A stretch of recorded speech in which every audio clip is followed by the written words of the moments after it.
The Histories of Herodotus. Continued. Disc 2. The fifth book, entitled Terpsicore. The Persians left behind by King Darius in Europe, who had Megabazus for their general, reduced before any other Hellespontine state the people of Perinthus, who had no mind to become subjects of the king. Now the Perinthians had ere this been roughly handled by another nation, the Paeonians. For the Paeonians, from about the Strymon, were once bidden by an oracle to make war upon the Perinthians, and if these latter, when the camps faced one another, challenged them by name to fight, then to venture on a battle, but if otherwise, not to make the hazard. The Paeonians followed the advice. Now the men of Perinthus drew out to meet them in the skirts of their city, and a threefold single combat was fought on challenge given. Man to man, and horse to horse, and dog to dog was the strife waged, and the Perinthians, winners of 2 combats out of the 3, in their joy had raised the paean, when the Paeonians, struck by the thought that this was what the oracle had meant, passed the word one to another, saying, "Now of a surety has the oracle been fulfilled for us. Now our work begins." Then the Paeonians set upon the Perinthians in the midst of their paean, and defeated them utterly, leaving but few of them alive. Such was the affair of the Paeonians, which happened a long time previously.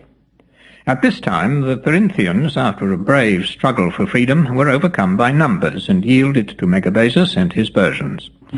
After Perinthus had been brought under, Megabazus led his host through Thrace, subduing to the dominion of the king all the towns and all the nations of those parts.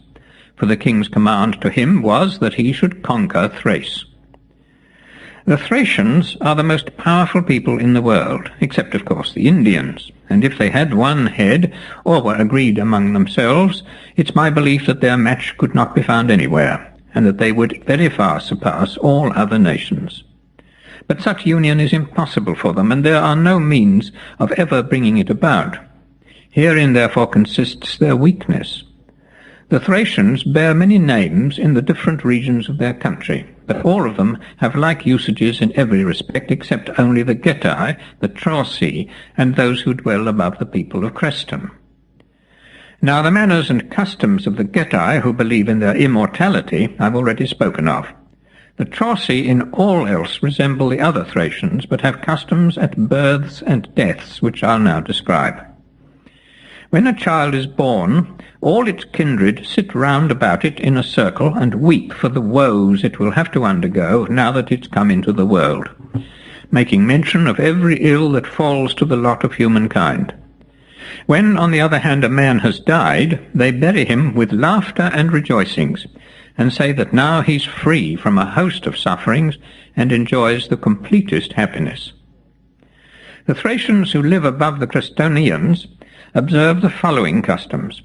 Each man among them has several wives, and no sooner does a man die than a sharp contest ensues among the wives upon the question which of them all the husband loved most tenderly. The friends of each eagerly plead on her behalf, and she to whom the honour is adjudged, after receiving the praises both of men and women, is slain over the grave by the hand of her next of kin, and then buried with her husband. The others are sorely grieved, for nothing is considered such a disgrace. The Thracians who do not belong to these tribes have the customs which follow. They sell their children to traders. On their maidens they keep no watch, but allow them to enjoy any men they wished, while on the conduct of their wives they keep a most strict watch. Brides are purchased of their parents for large sums of money. Tattooing among them marks noble birth, and the want of it low birth. To be idle is accounted the most honourable thing, and to be a tiller of the ground the most dishonourable. To live by war and plunder is of all things the most glorious. These are the most remarkable of their customs. The gods which they worship are but 3, Ares, Dionysus, and Artemis. Their kings, however, unlike the rest of the citizens, worship Hermes more than any other god, always swearing by his name, and declaring that they are themselves sprung from him. Their wealthy ones are buried in the following fashion. The body is laid out for 3 days, and during this time they kill victims of all kinds, and feast upon them, after first bewailing the departed. Then they either burn the body or else bury it in the ground. Lastly, they raise a mound over the grave and hold games of all sorts, wherein the single combat is awarded the highest prize. Such is the mode of burial among the Thracians. As regards the region lying north of this country, no one can say with any certainty what men inhabit it. It appears that you no sooner cross the Ister than you enter on an interminable wilderness. The only people of whom I can hear as dwelling beyond the Ister are the race named Sigynni, who wear, they say, a dress like the Medes, and have horses which are covered entirely with a coat of shaggy hair 5 fingers in length. They are a small breed, flat-nosed, and not strong enough to bear men on their backs, but when yoked to chariots, they're among the swiftest known, which is the reason why the people of that country use chariots. Their borders reach down almost to the Eneti upon the Adriatic Sea, and they call themselves colonists of the Medes. But how they can be colonists of the Medes, I, for my part, can't imagine. Still, nothing is impossible in the long lapse of ages. Sigynni is the name which the Ligurians, who dwell above Massilia, give to traders, while among the Cyprians the word means spears. According to the account which the Thracians give, the country beyond the Ister is possessed by bees, on account of which it's impossible to penetrate farther. But in this they seem to me to say what has no likelihood, for it's certain that those creatures are very impatient of cold. I rather believe that it's on account of the cold that the regions which lie under the Bear are without inhabitants. Such, then, are the accounts given of this country, the sea-coast, whereof Megabazus was now employed in subjecting to the Persians. King Darius had no sooner crossed the Hellespont and reached Sardis than he bethought himself of the good deed of Histiaeus the Milesian, and the good counsel of the Mytilenean Coes. He therefore sent for both of them to Sardis, and bade them each crave a boon at his hands. Now Histiaeus, as he was already king of Miletus, didn't make request for any government besides, but asked Darius to give him Myrcinus of the Edonians, where he wished to build him a city. Such was the choice that Histiaeus made. Coes, on the other hand, as he was a mere burgher and not a king, requested the sovereignty of Mytilene. Both alike obtained their requests, and straightway betook themselves to the places which they had chosen. It chanced in the meantime that King Darius saw a sight which determined him to bid Megabazus remove the Paeonians from their seats in Europe and transport them to Asia. There were 2 Paeonians, Pygres and Mantias, whose ambition it was to obtain the sovereignty over their countrymen. As soon, therefore, as ever Darius crossed into Asia, these men came to Sardis and brought with them their sister, who was a tall and beautiful woman. Having so done, they waited till a day came when the king sat in state in the suburb of the Lydians, and then, dressing their sister in the richest gear they could, sent her to draw water for them. She bore a pitcher upon her head, and with one arm led a horse, while all the way as she went she span flax. Now as she passed by where the king was, Darius took notice of her, for it was neither like the Persians nor the Lydians, nor any of the dwellers in Asia, to do as she did. Darius accordingly noted her, and ordered some of his guard to follow her steps, and watch to see what she would do with the horse. So the spearmen went, and the woman, when she came to the river, first watered the horse, and then, filling the pitcher, came back the same way she had gone, with the pitcher of water upon her head, and the horse dragging upon her arm, while she still kept twirling the spindle. King Darius was full of wonder, both at what they who had watched the woman told him, and at what he had himself seen. So he commanded that she should be brought before him. And the woman came, and with her appeared her brothers, who had been watching everything a little way off. Then Darius asked them of what nation the woman was, and the young men replied that they were Paeonians, and she was their sister. Darius rejoined by asking who the Paeonians were, and in what part of the world they lived, and further, what business had brought the young men to Sardis. Then the brothers told him they had come to put themselves under his power, and Paeonia was a country upon the river Strymon, and the Strymon was at no great distance from the Hellespont. The Paeonians, they said, were colonists of the Teucrians from Troy. When they had thus answered his questions, Darius asked if all the women of their country worked so hard. Then the brothers eagerly answered yes, for this was the very object with which the whole thing had been done. So Darius wrote letters to Megabazus, the commander whom he had left behind in Thrace, and ordered him to remove the Paeonians from their own land and bring them into his presence, men, women, and children. And straightway a horseman took the message and rode at speed to the Hellespont, and crossing it gave the paper to Megabazus. Then Megabazus, as soon as he had read it, and procured guides from Thrace, made war upon Paeonia. Now when the Paeonians heard that the Persians were marching against them, they gathered themselves together and marched down to the sea-coast, since they thought the Persians would endeavour to enter their country on that side. Here then they stood in readiness to oppose the army of Megabazus. But the Persians, who knew that they had collected, and were gone to keep guard at the pass near the sea, got guides, and taking the inland route before the Paeonians were aware, poured down upon their cities, from which the men had all marched out, and finding them empty, easily got possession of them. Then the men, when they heard that all their towns were taken, scattered this way and that to their homes, and gave themselves up to the Persians. And so these tribes of the Paeonians, to wit, the Syro-Paeonians, the Paeopleans, and all the others as far as Lake Prasius, were torn from their seats and led away into Asia. They, on the other hand, who dwelt about Mount Pangaium in the country of the Teuberes, the Agrianians and the Odomantians, and they likewise who inhabited Lake Prasius, were not conquered by Megabazus. He sought indeed to subdue the dwellers upon the lake, but couldn't effect his purpose. Their manner of living is the following. Platforms, supported upon tall piles, stand in the middle of the lake, which are approached from the land by a single narrow bridge. At the first, the piles which bear up the platforms were fixed in their places by the whole body of the citizens, but since that time the custom which has prevailed about fixing them is this. They are brought from a hill called Obilus, and every man drives in 3 for each wife that he marries. Now the men have all many wives apiece, and this is the way in which they live. Each has his own hut, wherein he dwells, upon one of the platforms, and each has also a trapdoor giving access to the lake beneath.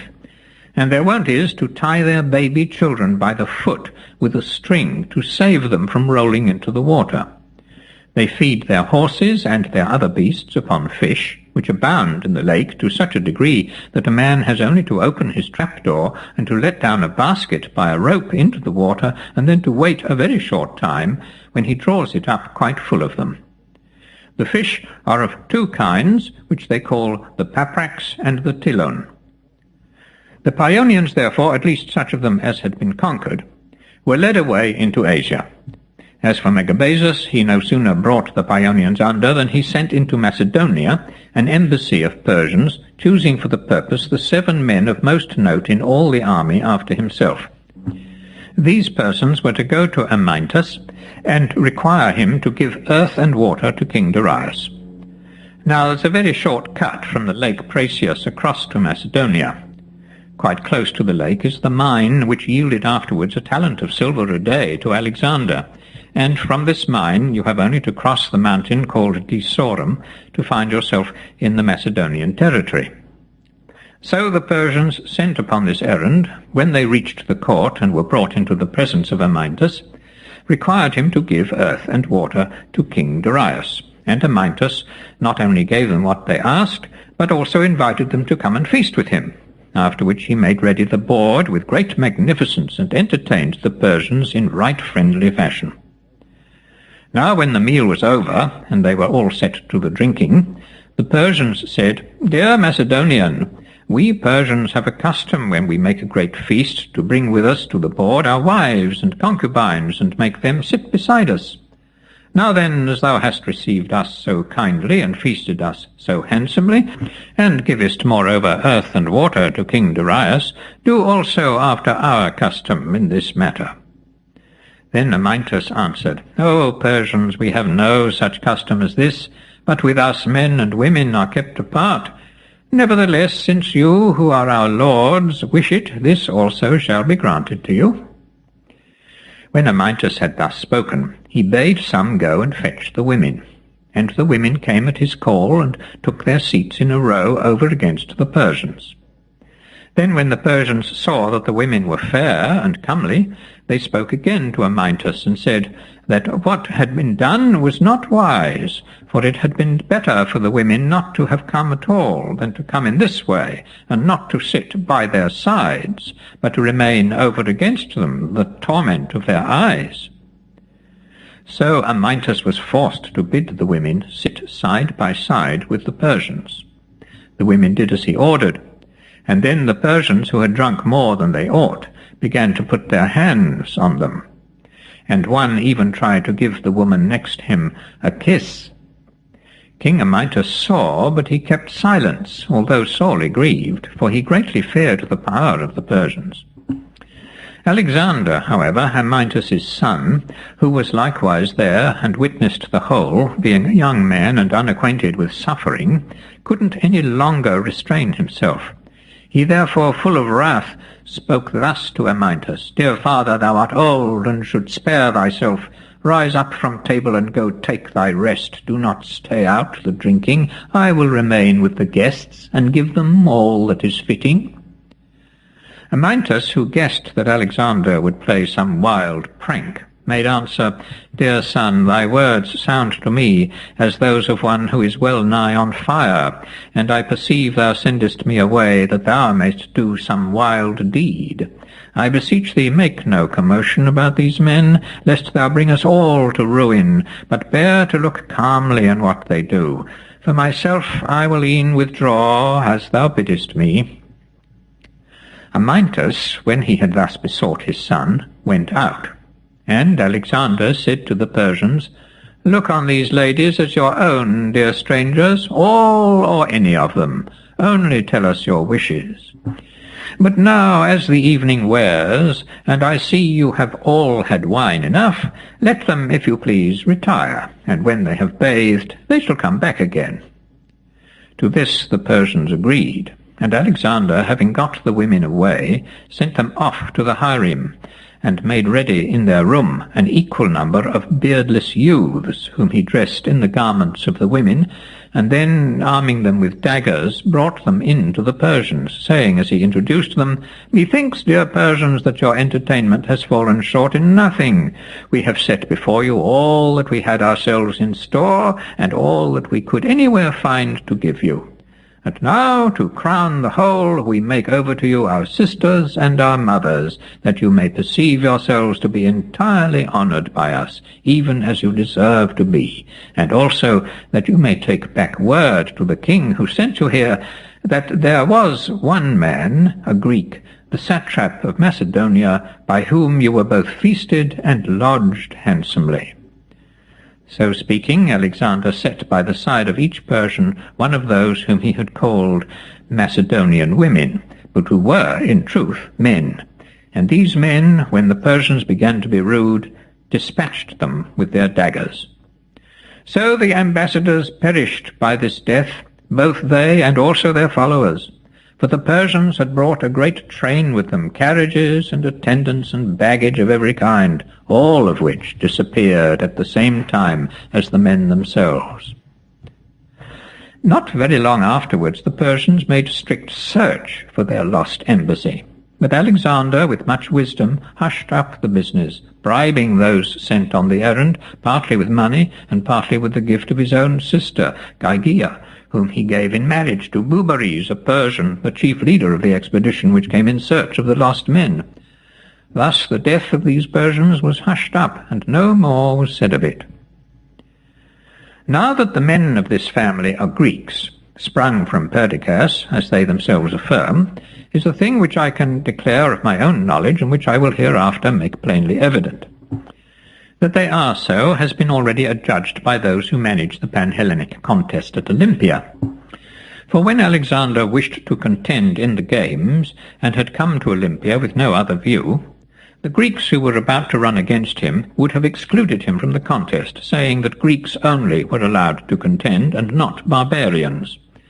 But Alexander proved himself to be an Argive, and was distinctly adjudged a Greek, after which he entered the lists for the foot race, and was drawn to run in the first pair. Thus was this matter settled. Megabazus, having reached the Hellespont with the Paeonians, crossed it and went up to Sardis.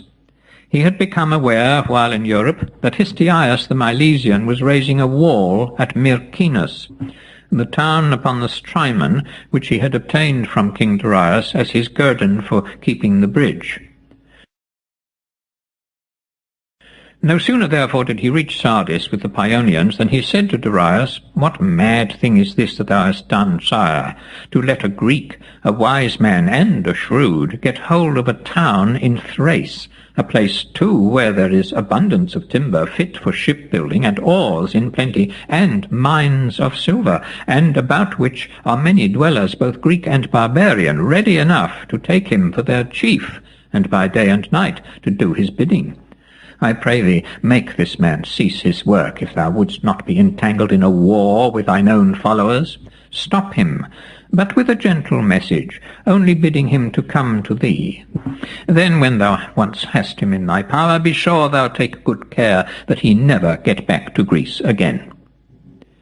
With these words Megabazus easily persuaded Darius, who thought he had shown true foresight in this matter. Darius therefore sent a messenger to Myrcinus, who said, "These be the words of the king to thee, O Histiaeus. I have looked to find a man well affectioned towards me and towards my greatness, and I have found none whom I can trust like thee. Thy deeds, and not thy words only, have proved thy love for me. Now then, since I have a mighty enterprise in hand, I pray thee, come to me, that I may show thee what I purpose." Histiaeus, when he heard this, put faith in the words of the messenger, and as it seemed to him a grand thing to be the king's counsellor, he straightway went up to Sardis. Then Darius, when he was come, said to him, "Dear Histiaeus, hear why I have sent for thee. No sooner did I return from Scythia and lose thee out of my sight, than I longed, as I have never longed for aught else, to behold thee once more, and to interchange speech with thee. Right sure I am, there is nothing in all the world so precious as a friend, who is at once wise and true, both which thou art, as I have had good proof in what thou hast already done for me. Now then, 'tis well thou art come, for look, I have an offer to make to thee. Let go Miletus and thy newly founded town in Thrace, and come with me up to Susa.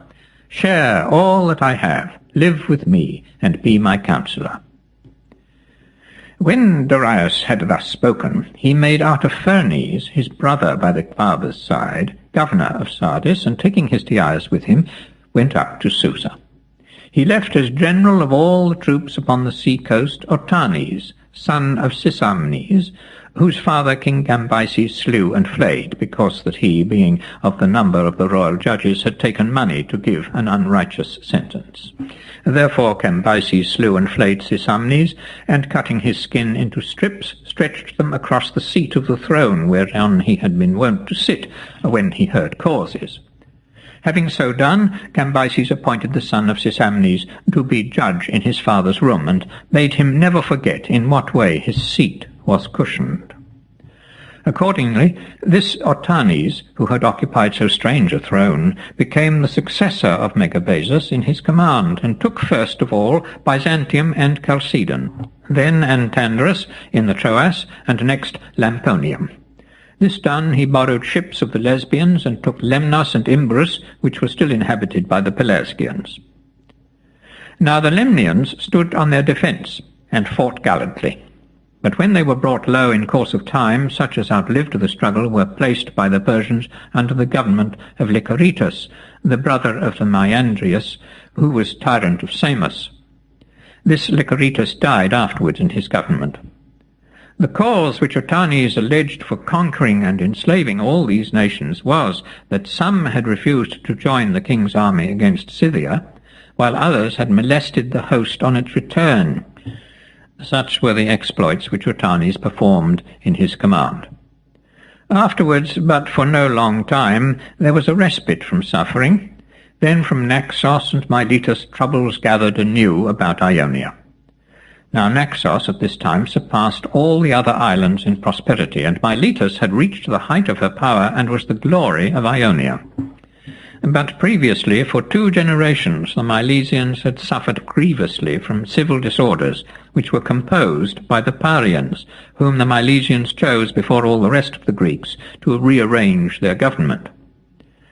Now the way in which the Parians healed their differences was the following. A number of the chief Parians came to Miletus, and when they saw in how ruined a condition the Milesians were, they said they would like first to go over their country.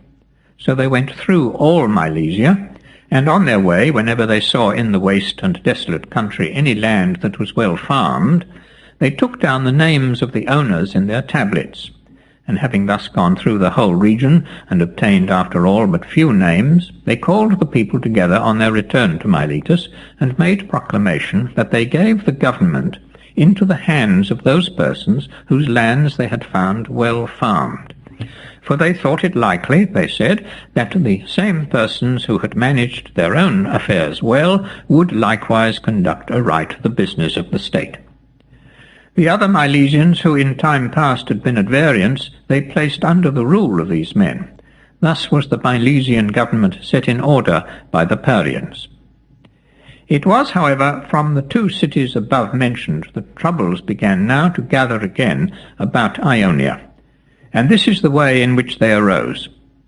Certain of the rich men had been banished from Naxos by the commonalty, and upon their banishment had fled to Miletus. Aristagoras, son of Molpagoras, the nephew and likewise the son-in-law of Histiaeus, son of Lysagoras, who was still kept by Darius at Susa, happened to be regent of Miletus at the time of their coming. For the kingly power belonged to Histiaeus, but he was at Susa when the Naxians came. Now these Naxians had in times past been bond friends of Histiaeus, and so on their arrival at Miletus they addressed themselves to Aristagoras and begged him to lend them such aid as his ability allowed, in hopes thereby to recover their country. Then Aristagoras, considering with himself that if the Naxians should be restored by his help he would be lord of Naxos, put forward the friendship with Histiaeus to cloak his views, and spoke as follows. I can't engage to furnish you with such a power as were needful to force you against their will upon the Naxians who hold the city, for I know they can bring into the field 8,000 bucklers, and have also a vast number of ships of war.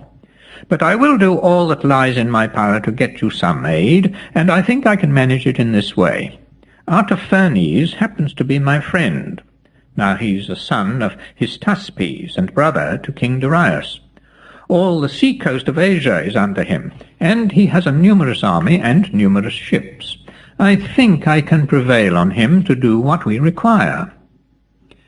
When the Naxians heard this, they empowered Aristagoras to manage the matter for them as well as he could, and told him to promise gifts and pay for the soldiers, which they said they would readily furnish, since they had great hope that the Naxians, so soon as they saw them returned, would render them obedience, and likewise the other islanders, for at that time not one of the Cyclades was subject to King Darius. So Aristagoras went to Sardis, and told Artaphernes that Naxos was an island of no great size, but a fair land and fertile, lying near Ionia, and containing much treasure and a vast number of slaves. Make war then upon this land, he said, and reinstate the exiles. For if thou wilt do this, first of all, I have very rich gifts in store for thee, besides the cost of the armament, which it's fair that we who are the authors of the war should pay. And secondly, thou wilt bring under the power of the king not only Naxos, but the other islands which depend on it, as Paros, Andros, and all the rest of the Cyclades. And when thou hast gained these, thou mayest easily go on against Euboea, which is a large and wealthy island, not less in size than Cyprus, and very easy to bring under. 100 ships were quite enough to subdue the whole.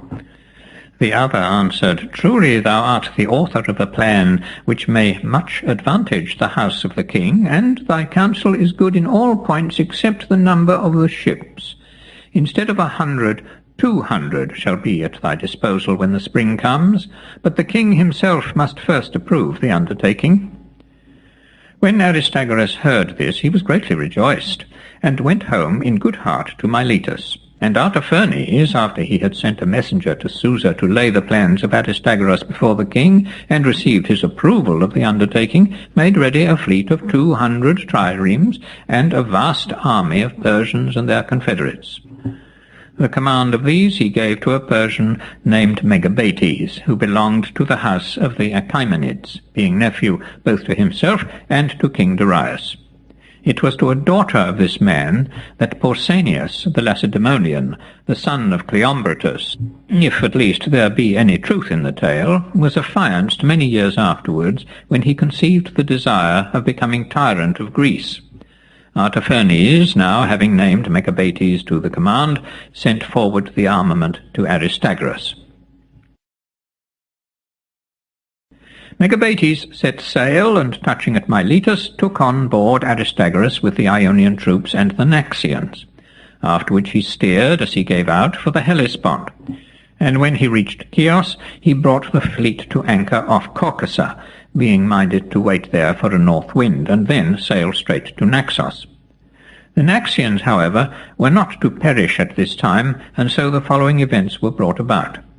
As Megabates went his rounds to visit the watches on board the ships, he found a Myndian vessel upon which there was none set.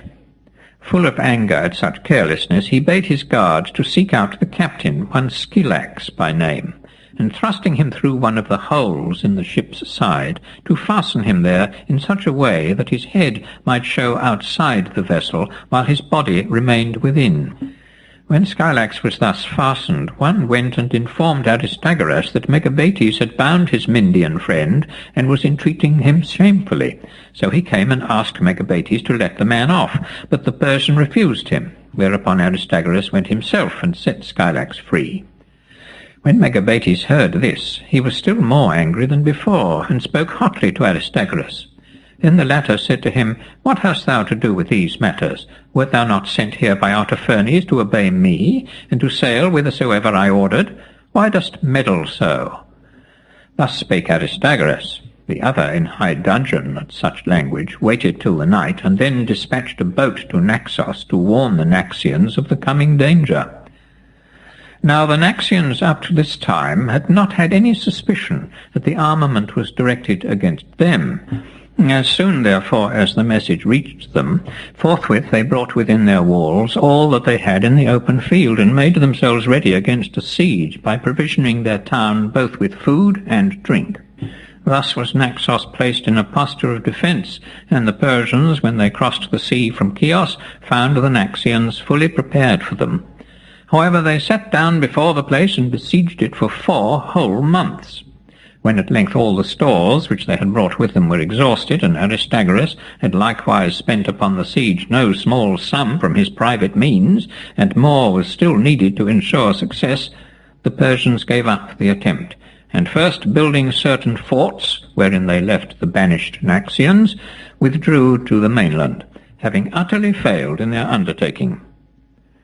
And now Aristagoras found himself quite unable to make good his promises to Artaphernes. Nay, he was even hard-pressed to meet the claims whereto he was liable for the pay of the troops, and at the same time his fear was great, lest, owing to the failure of the expedition and his own quarrel with Megabates, he should be ousted from the government of Miletus.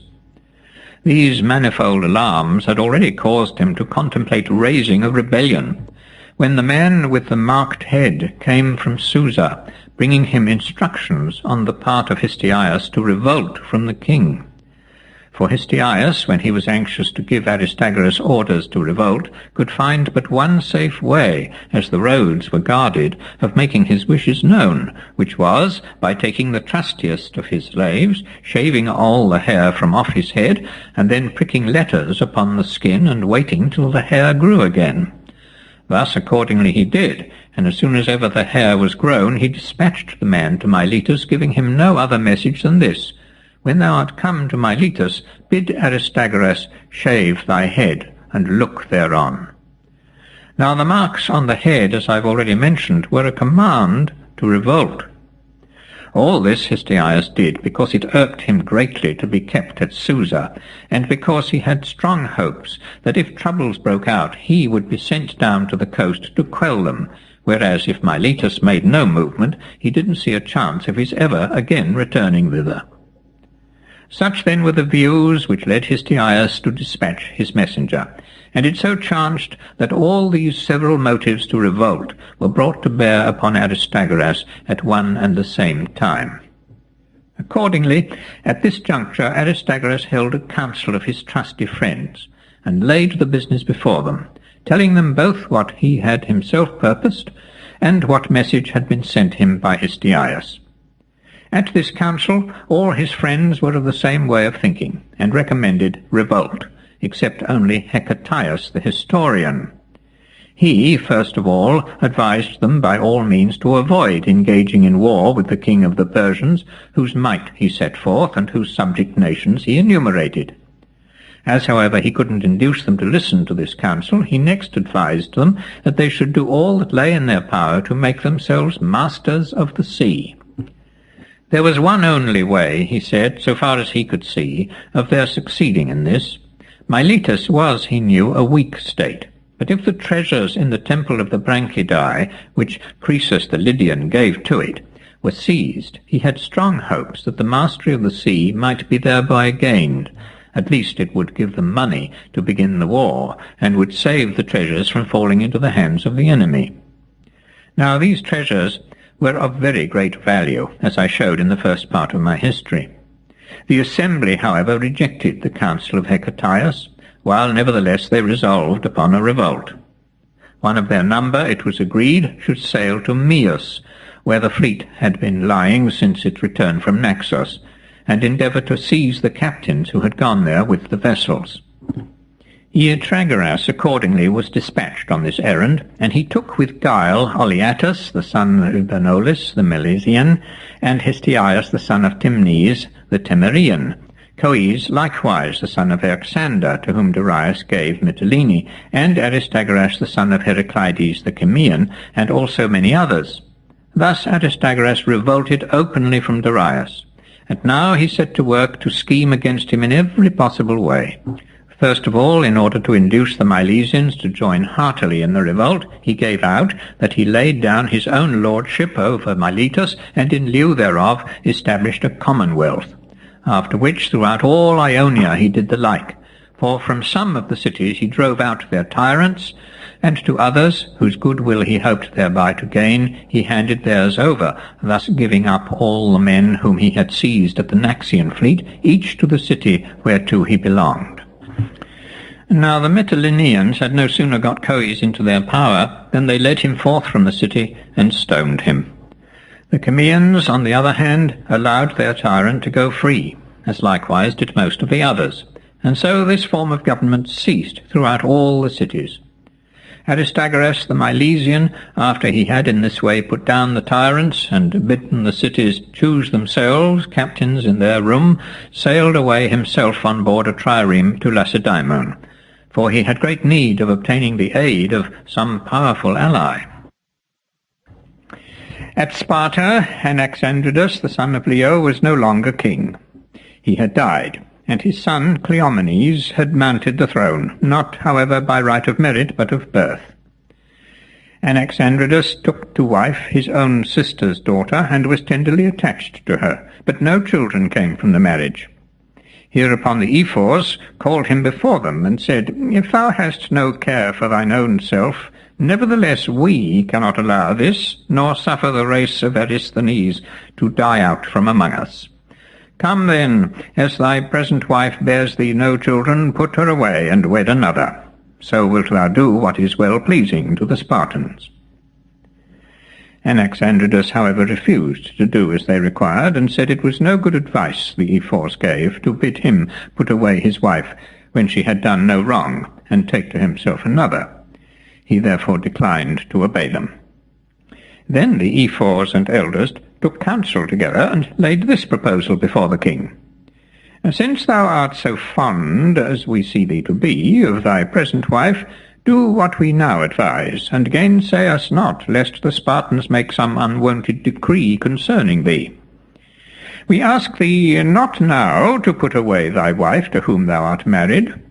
Give her still the same love and honour as ever, but take thee another wife beside, who may bear thee children. When he heard this offer, Anaxandridas gave way, and henceforth he lived with 2 wives in 2 separate houses, quite against all Spartan custom. In a short time the wife whom he had last married bore him a son, who received the name of Cleomenes, and so the heir to the throne was brought into the world by her. After this the first wife also, who in time past had been barren, by some strange chance conceived, and came to be with child. Then the friends of the second wife, when they heard a rumour of the truth, made a great stir, and said it was a false boast, and she meant, they were sure, to bring forward as her own a supposititious child. So they raised an outcry against her, and therefore, when her full time was come, the Ephors, who were themselves incredulous, sat round her bed, and kept a strict watch on the labour. At this time then she bore Dorieus, and after him quickly Leonidas, and after him again quickly Cleombrotus. Some even say that Leonidas and Cleombrotus were twins. On the other hand, the second wife, the mother of Cleomenes, who was a daughter of Prinatadas, the son of Demarminus, never gave birth to a second child. Now Cleomenes, it said, was not right in his mind. Indeed, he verged on madness, while Dorieus surpassed all his co-mates and looked confidently to receiving the kingdom on the score of merit.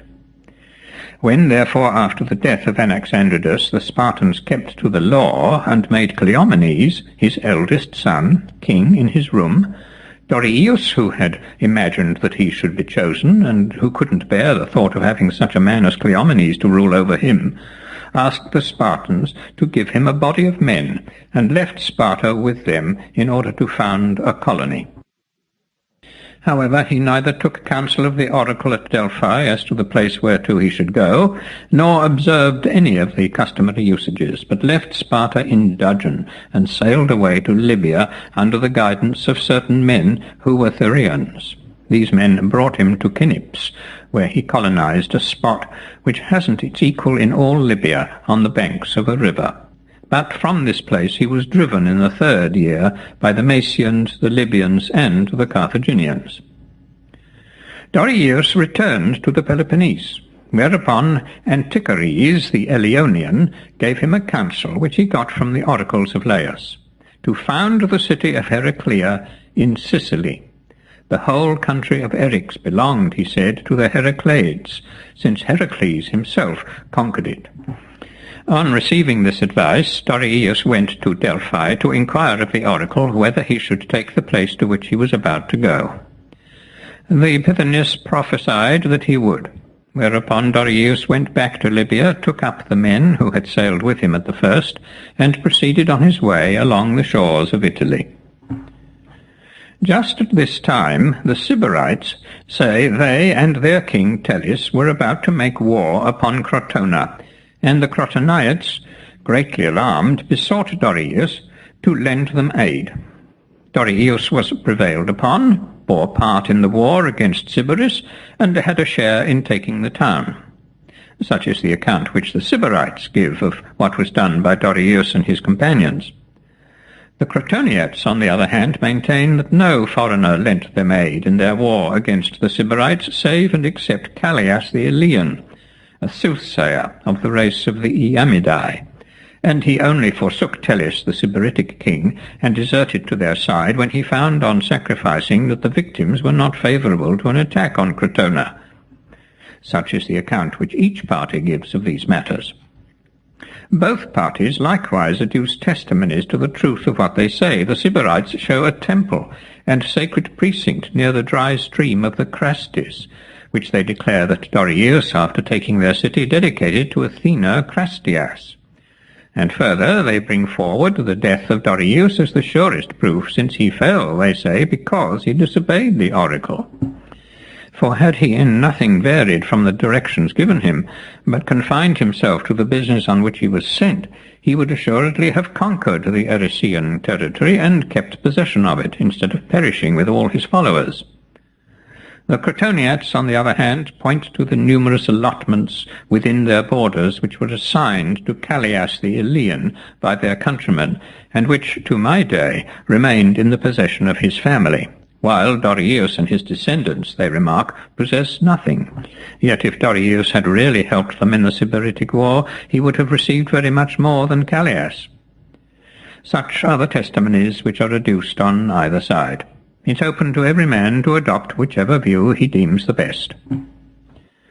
Certain Spartans accompanied Dorieus on his voyage as co-founders, to wit, Thessalus, Peribates, Callias, and Eurilion. These men and all the troops under their command reached Sicily, but there they fell in a battle wherein they were defeated by the Egestians and Phoenicians, only one, Eurilion, surviving the disaster. He then, collecting the remnants of the beaten army, made himself master of Minoa, the Seleucian colony, and helped the Seleucians to throw off the yoke of their tyrant Pythagoras. Having upset Pythagoras, he sought to become tyrant in his room, and even reigned at Selinus for a brief space.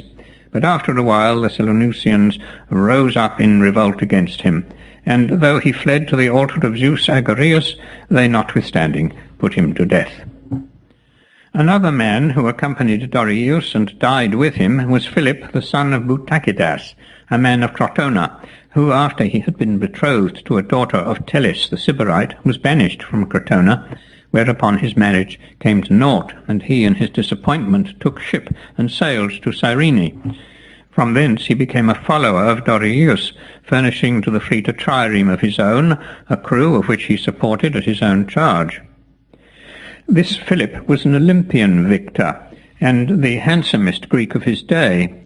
His beauty gained him honours at the hands of the Egestians, which they never accorded to anyone else, for they raised a hero temple over his grave, and they still worship him with sacrifices.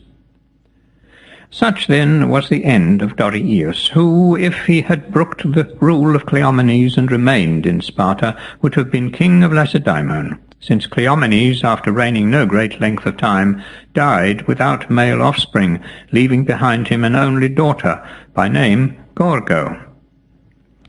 Cleomenes, however, was still king when Aristagoras, tyrant of Miletus, reached Sparta. At their interview, Aristagoras, according to the report of the Lacedaemonians, produced a bronze tablet, whereupon the whole circuit of the earth was engraved, with all its seas and rivers.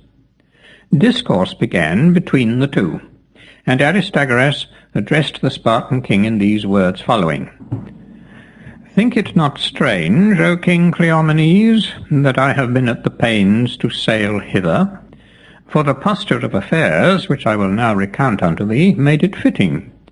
Shame and grief is it indeed to none so much as to us, that the sons of the Ionians should have lost their freedom, and come to be the slaves of others. But yet it touches you likewise, O Spartans, beyond the rest of the Greeks, inasmuch as the preeminence over all Greece appertains to you. We beseech you, therefore, by the common gods of the Grecians, to deliver the Ionians, who are your own kinsmen, from slavery. Truly the task isn't difficult, for the barbarians are an unwarlike people, and you are the best and bravest warriors in the whole world. Their mode of fighting is the following. They use bows and arrows and a short spear. They wear trousers in the field and cover their heads with turbans. So easy are they to vanquish. Know, too, that the dwellers in these parts have more good things than all the rest of the world put together, gold and silver and brass and embroidered garments, beasts of burthen and bondservants, all which, if you only wish it, you may soon have for your own.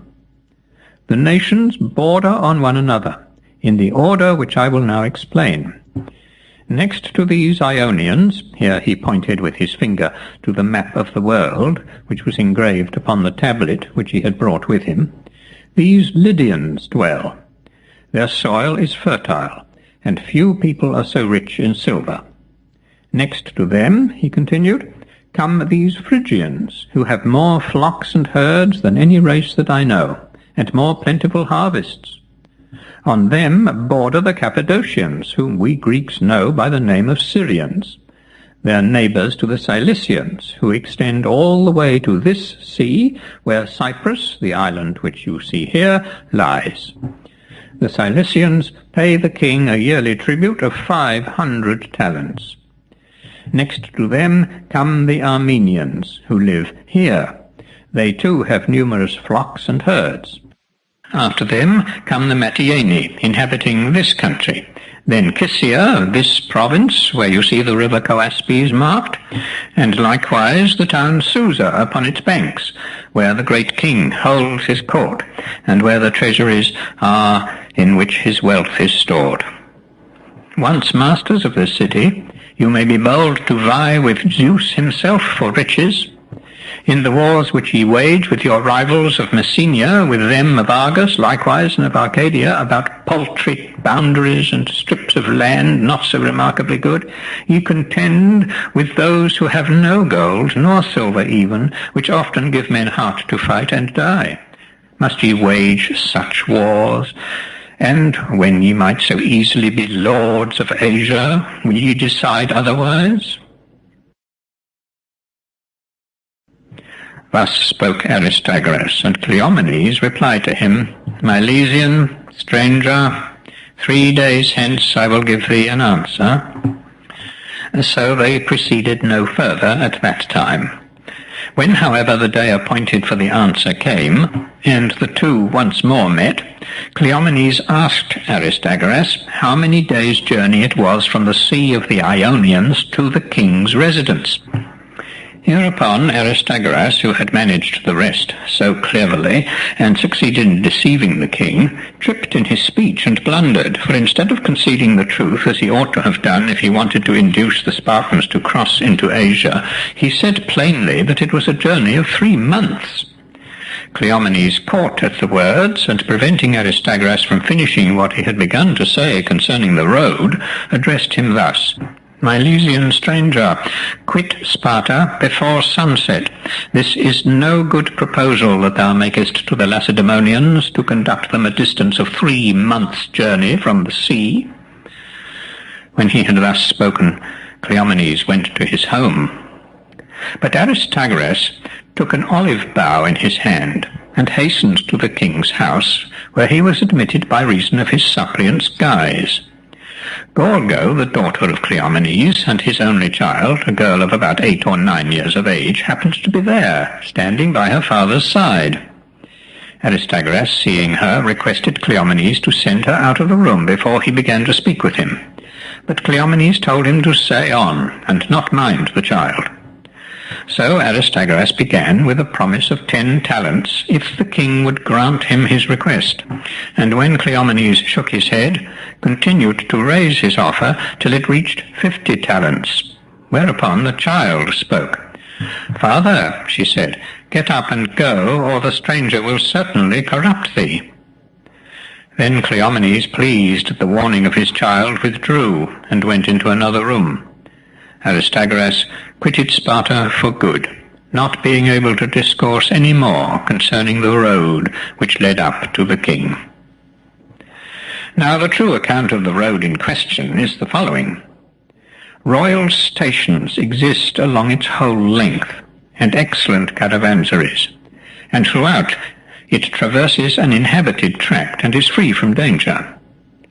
In Lydia and Phrygia there are 20 stations within a distance of 94.5 parasangs. On leaving Phrygia, the Halys has to be crossed, and here are gates, through which you must needs pass ere you can traverse the stream. A strong force guards this post. When you've made the passage and are come into Cappadocia, 28 stations and 104 parasangs bring you to the borders of Cilicia, where the road passes through 2 sets of gates, at each of which there is a guard posted. Leaving these behind, you go on through Cilicia, where you find 3 stations in a distance of 15.5 parasangs. The boundary between Cilicia and Armenia is the river Euphrates, which is necessary to cross in boats. In Armenia, the resting places are 15 in number, and the distance is 56.5 parasangs. There's one place where a guard is posted. 4 large streams intersect this district, all of which have to be crossed by means of boats. The first of these is the Tigris. The second and the third have both of them the same name, though they're not only different rivers, but don't even run from the same place. For the one which I've called the first of the 2 has its source in Armenia, while the other flows afterwards out of the country of the Mantineans. The fourth of the streams is called the Gindes, and this is the river which Cyrus dispersed by digging for it 360 channels. Leaving Armenia and entering the Mantinean country, you have 4 stations. These passed, you find yourself in Kissia, where 11 stations and 42.5 parasangs bring you to another navigable stream, the Coaspes, on the banks of which the city of Susa is built.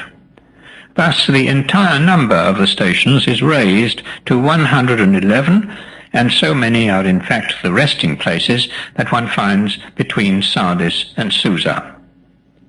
If then the royal road be measured aright, and the parasang equals as it does 30 furlongs, the whole distance from Sardis to the palace of Memnon, as it's called, amounting thus to 450 parasangs, would be 13,500 furlongs. Travelling then at the rate of 150 furlongs a day, one will take exactly 90 days to perform the journey. Thus, when Aristagoras the Milesian told Cleomenes the Lacedaemonian that it was a 3 months' journey from the sea up to the king, he said no more than the truth. The exact distance, if anyone desires still greater accuracy, is somewhat more, for the journey from Ephesus to Sardis must be added to the foregoing account, and this will make the whole distance between the Greek Sea and Susa, or the city of Memnon as it's called, 14,040 furlongs, since Ephesus is distant from Sardis 540 furlongs. This would add 3 days to the 3 months' journey.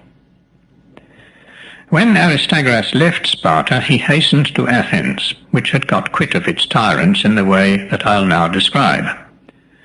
After the death of Hipparchus, the son of Pisistratus and brother of the tyrant Hippias, who in spite of the clear warning he had received concerning his fate in a dream, was slain by Harmodius and Aristogeiton, men both of the race of the Gepherians, the oppression of the Athenians continued by the space of 4 years, and they gained nothing but were worse used than before. Now the dream of Hipparchus was the following.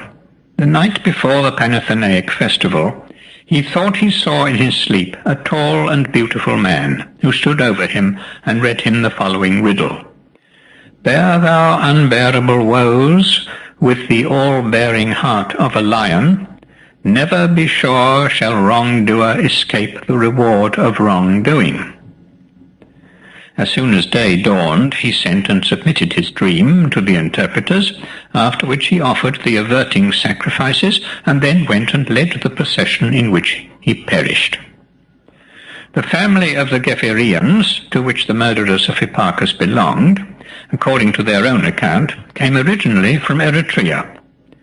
My inquiries, however, have made it clear to me that they were in reality Phoenicians, descendants of those who came with Cadmus into the country now called Boeotia. Here they received for their portion the district of Tanagra, in which they afterwards dwelt. On their expulsion from this country by the Boeotians, which happened some time after that of the Cadmeans from the same parts by the Argives, they took refuge at Athens. The Athenians received them among their citizens upon set terms, whereby they were excluded from a number of privileges which aren't worth mentioning.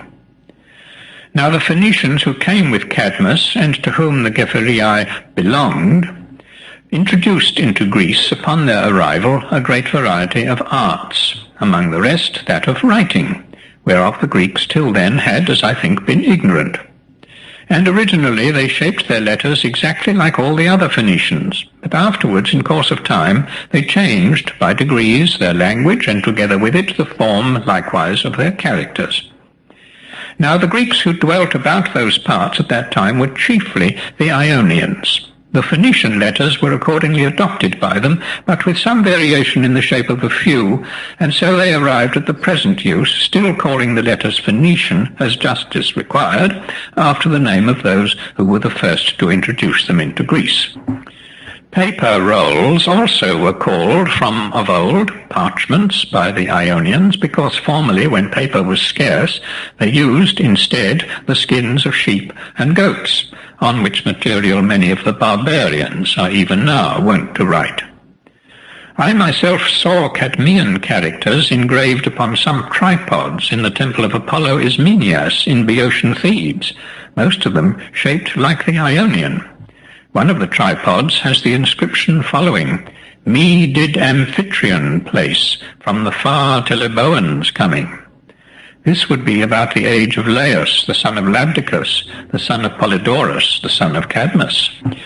Another of the tripods has this legend in the hexameter measure, "I to far-shooting Phoebus was offered by Scius the boxer, when he had won at the games a wondrous beautiful offering." This might be Scius, the son of Hippocoon, and the tripod, if dedicated by him and not by another of the same name, would belong to the time of Oedipus, the son of Laius. The third tripod has also an inscription in hexameters, which runs thus: "King Laodamas gave this tripod to far-seeing Phoebus, when he was set on the throne, a wondrous beautiful offering." It was in the reign of this Laodamas, the son of Eteocles, that the Cadmeans were driven by the Argives out of their country and found a shelter with the Encheleans. The Gephyrians at that time remained in the country, but afterwards they retired before the Boeotians and took refuge at Athens, where they have a number of temples for their separate use, which the other Athenians aren't allowed to enter. Among the rest, one of Achaean Demeter, in whose honour they likewise celebrate special orgies. Having thus related the dream which Hipparchus saw, and traced the descent of the Gephyrians, the family whereto his murderers belonged, I must proceed with the matter whereof I was intending before to speak, to wit, the way in which the Athenians got quit of their tyrants. Upon the death of Hipparchus, Hippias, who was king, grew harsh towards the Athenians, and the Alcmeonidae, an Athenian family which had been banished by the Pisistratidae, joined the other exiles and endeavoured to procure their own return and to free Athens by force. They seized and fortified Lipsydrium above Paeonia and tried to gain their object by arms, but great disasters befell them, and their purpose remained unaccomplished. They therefore resolved to shrink from no contrivance that might bring them success, and accordingly they contracted with the Amphictyons to build the temple which now stands at Delphi, but which in those days did not exist. Having done this, they proceeded, being men of great wealth and members of an ancient and distinguished family, to build the temple much more magnificently than the plan obliged to them. Besides other improvements, instead of the coarse stone whereof by the contract the temple was to have been constructed, they made the facings of Parian marble. These same men, if we may believe the Athenians, during their stay at Delphi, persuaded the Pythoness by a bribe to tell the Spartans, whenever any of them came to consult the oracle, either on their own private affairs or on the business of the state, that they must free Athens. So the Lacedaemonians, when they found no answer ever returned to them but this, sent at last Anchimelius, the son of Aster, a man of note among their citizens, at the head of an army against Athens, with orders to drive out the Pisistratidae, albeit they were bound to them by the closest ties of friendship, for they esteemed the things of heaven more highly than the things of men. The troops went by sea and were conveyed in transports. Anchimolius brought them to an anchorage at Phalerum, and there the men disembarked. But the Pisistratidae, who had previous knowledge of their intentions, had sent to Thessaly, between which country and Athens there was an alliance, with a request for aid. The Thessalians, in reply to their entreaties, sent them by a public vote 1,000 horsemen, under the command of their king, Cineas, who was a Coniaean. When this help came, the Pisistratidae laid their plan accordingly. They cleared the whole plain about Phalerum so as to make it fit for the movements of cavalry, and then charged the enemy's camp with their horse, which fell with such fury upon the Lacedaemonians as to kill numbers, among the rest Anchimolius, the general, and to drive the remainder to their ships. Such was the fate of the first army sent from Lacedaemon, and the tomb of Anchimolius may be seen to this day in Attica. It's at Alopicae, Foxtown, near the temple of Heracles in Kinossargus. Afterwards the Lacedaemonians dispatched a larger force against Athens, which they put under the command of Cleomenes, son of Anaxandridas, one of their kings. These troops were not sent by sea, but marched by the mainland. When they were coming to Attica, their first encounter was with the Thessalian horse, which they shortly put to flight, killing above 40 men. The remainder made good their escape and fled straight to Thessaly. Cleomenes proceeded to the city, and with the aid of such of the Athenians as wished for freedom, besieged the tyrants who had shut themselves up in the Pelasgic fortress. And now there had been small chance of the Pisistratidae falling into the hands of the Spartans, who didn't even design to sit down before the place, which had moreover been well provisioned beforehand with stores both of meat and drink. Nay, it's likely that after a few days' blockade the Lacedaemonians would have quitted Attica altogether and gone back to Sparta, had not an event occurred most unlucky for the besieged and most advantageous for the besiegers.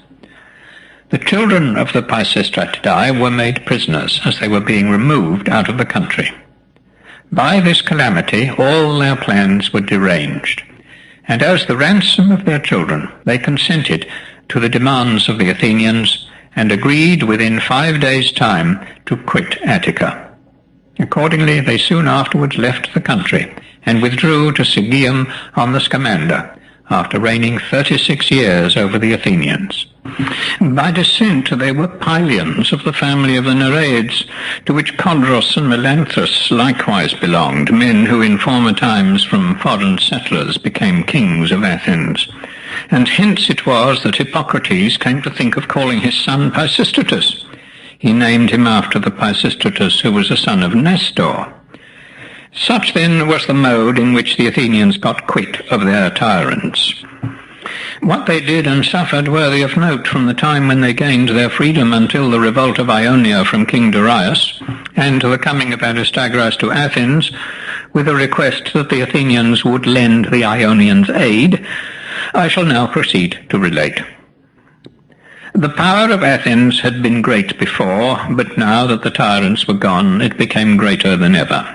The chief authority was lodged with 2 persons, Cleisthenes of the family of the Alcmaeonids, who is said to have been the persuader of the Pythoness, and Isagoras, the son of Tisander, who belonged to a noble house, but whose pedigree I am not able to trace further, howbeit his kinsmen offer sacrifice to the Carian Zeus. These 2 men strove together for the mastery, and Cleisthenes, finding himself the weaker, called to his aid the common people. Hereupon, instead of the 4 tribes among which the Athenians had been divided hitherto, Cleisthenes made 10 tribes, and parcelled out the Athenians among them. He likewise changed the names of the tribes, for whereas they had till now been called after Gelion, Aegicares, Argades, and Hoples, the 4 sons of Ion, Cleisthenes set these names aside and called his tribes after certain other heroes, all of whom were native except Ajax. Ajax was associated because, although a foreigner, he was a neighbour and an ally of Athens. My belief is that in acting thus, he did but imitate his maternal grandfather, Cleisthenes, king of Sicyon. This king, when he was at war with Argos, put an end to the contests of the rhapsodists at Sicyon, because in the Homeric hymns, Argos and the Argives were so constantly the theme of song.